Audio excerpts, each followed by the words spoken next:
In San Francisco, the city's so nice you'll step in poop twice.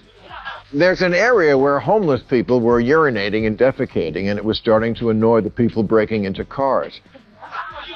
So the city tried to build a public toilet last year, but then gave up when the cost hit $1.7 million. Not $1.7 million for a public toilet system. $1.7 million for one toilet. It's no wonder that in 2021, San Francisco issued only 2,000 permits for new homes. Sure, there are people living in the streets, but that's because we want to make sure the apartments they don't live in are perfect. I don't fear AI anymore because it couldn't possibly be any more robotic than the humans who run things now. Now Bill Maher has turned his attention toward San Francisco, and his judgment is absolutely ruthless.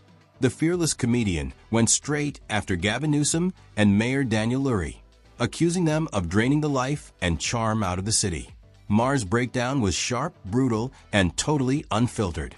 So if you enjoy fiery criticism, hit that subscribe button and let's jump right in. San Francisco in the last few years has seen 11 Walgreens and 6 CVS stores just give up and close because that town seems simply beyond law, which is heartbreaking because I, like so many people, love that city, and I don't think it's corny to admit, yes, I left my heart in San Francisco.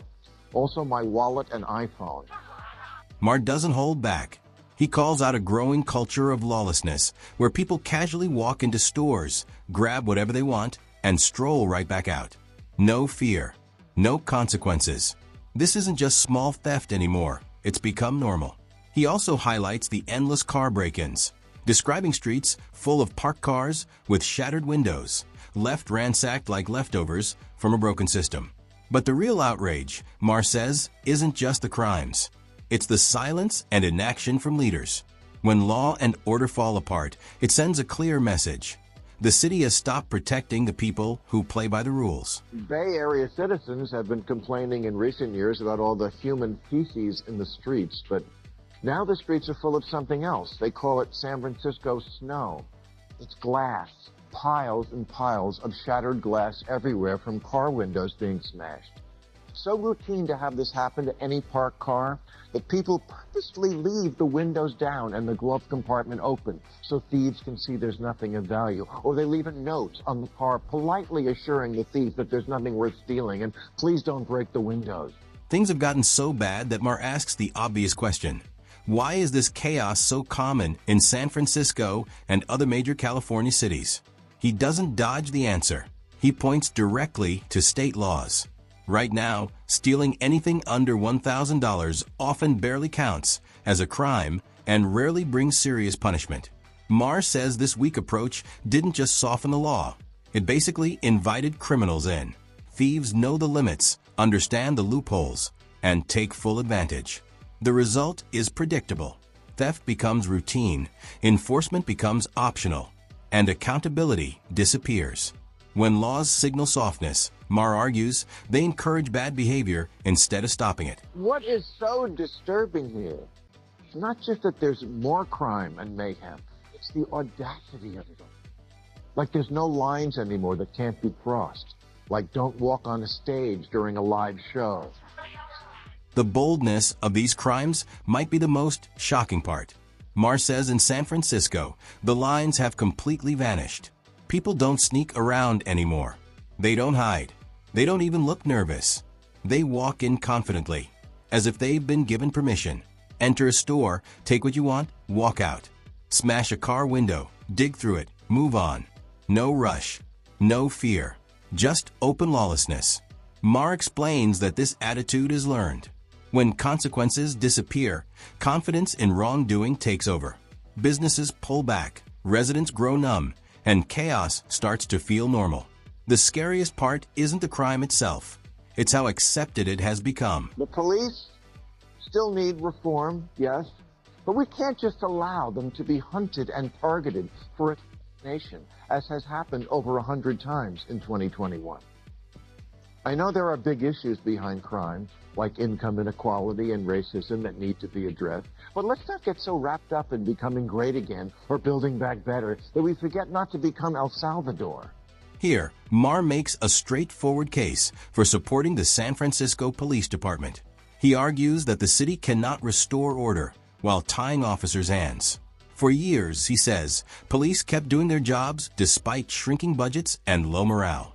But instead of support, they became political targets. Calls to defund the police weren't just talk.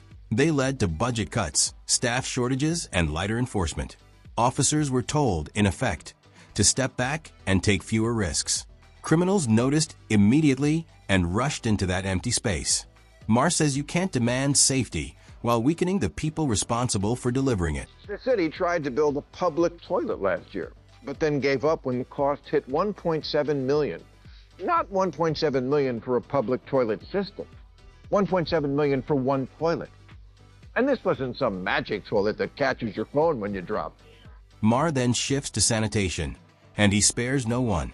He dives into the city's infamous human waste problem, which has become a symbol of San Francisco's deeper decline. Walk near subways, under bridges, or through downtown, and you're likely to see it. Locals barely react anymore because it's become so common. Maher ties this directly to the unchecked homelessness crisis, arguing that city leaders have confused inaction with compassion. Instead of enforcing basic cleanliness and health standards, they've allowed streets to deteriorate. For Maher, this isn't just gross. It's proof of government failure. A city that can't keep its streets clean, he says, has stopped taking itself seriously. So then a private company took pity on San Francisco and offered to build them their toilet for free. But after, quote, project management, construction management, architecture and engineering fees, permits, civic design review, surveys, contract preparation, and cost estimation, the free toilet was still going to cost almost $1 million. You know, if you tack on fees like that, you're not a city, you're an airline. Maher then zooms in on what he calls the true disease of California governance: bureaucracy. To show how bad it's gotten, he gives a jaw-dropping example. A single public toilet meant to help solve the sanitation crisis was projected to cost $1.7 million. Just a toilet, not a luxury project. Even when a private company offered to build it for free, the city insisted the cost would still be close to $1 million due to permits, consultants, and endless approvals. Maher says this perfectly sums up the system. Good ideas get crushed under paperwork. Fixing problems takes a back seat to protecting procedures. Until that tangled web of bureaucracy is cut, he argues, nothing will ever truly improve. It feels like San Francisco is actually proud of being impossible. Asked about the toilet, a spokesman for the Department of Public Works said, "We are a city of public input." Okay, but I'm stepping in public output. The median time to get approval to build a house there, 627 days.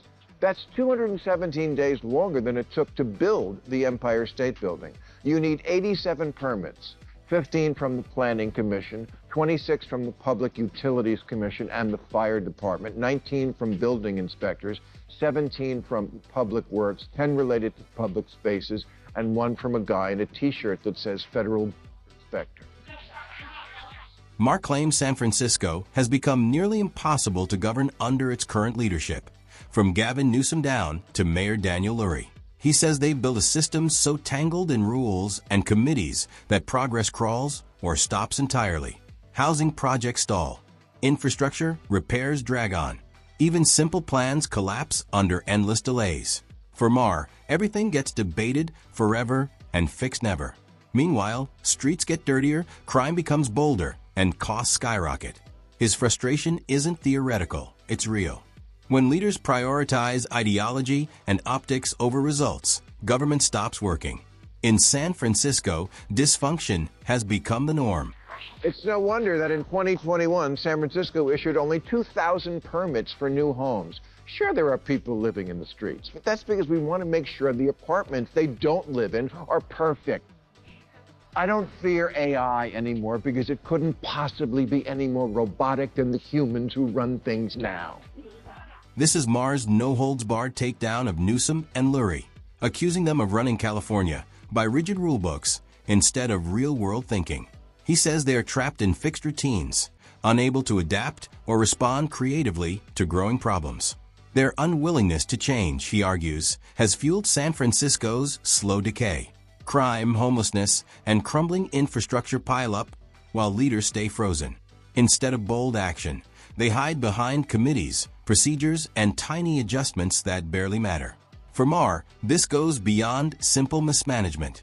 It's full-scale leadership failure. Just as an exercise in realizing how far we've progressed as the can-do people, I think we should all try to imagine how it will go down if we tried to sculpt Mount Rushmore out of a mountain today.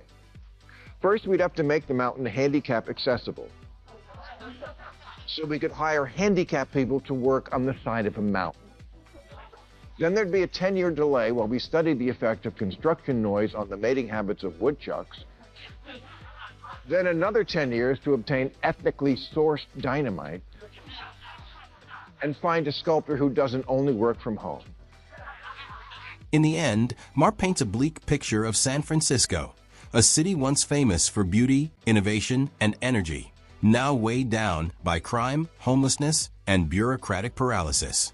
From open theft and constant car break-ins to filthy streets and collapsing public order, the city feels like it's unraveling.